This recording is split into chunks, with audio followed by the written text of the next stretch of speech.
Kalbi durdu. Saçının tel... 1. صراع العرش والقلب. شريف وأسماء المحور الأساسي الذي يدور حوله الفيديو هو محاولة شريف فرض سيطرته الكاملة على أسماء. شريف لا يبحث فقط عن تحالف سياسي أو عائلي، بل يسعى لتحويل الزواج الصوري إلى واقع مفروض.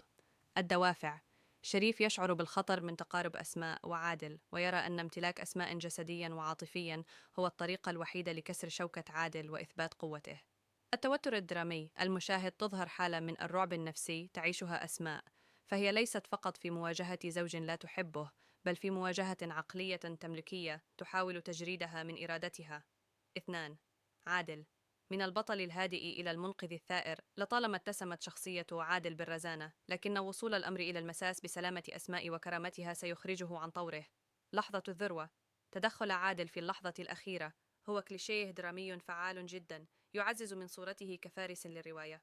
المواجهة الجسدية: الشجار الذي سيحدث بين عادل وشريف ليس مجرد خناقة عابرة، بل هو تجسيد لصراع القيم. عادل يمثل الحق والعدل، وشريف يمثل الاستبداد والقوة الغاشمة. هذا الضرب المتبادل سيكون بمثابة تفريغ لكل الاحتقان الذي تراكم في الحلقات السابقة. 3. التحليل النفسي للشخصيات في هذه الحلقة. الشخصية: الحالة النفسية المتوقعة. الهدف في الحلقة: أسماء: القلق الشديد، الصمود تحت الضغط، الحفاظ على كرامتها والهروب من سجن شريف. شريف: الغرور، التملك، الغيرة القاتلة، إثبات سلطته كرجل وكسر هيبة عادل. عادل: الغضب المتفجر، الحماية، إنقاذ المرأة التي يحبها مهما كان الثمن. 4. التوقعات لمسار القصة بعد الشجار. هذا الصدام العنيف سيترك خلفه نتائج وخيمة. انقسام العائلات: قد يؤدي هذا الشجار إلى قطيعة نهائية بين العائلات الكبيرة في المنطقة، مما يشعل فتيل حرب أوسع.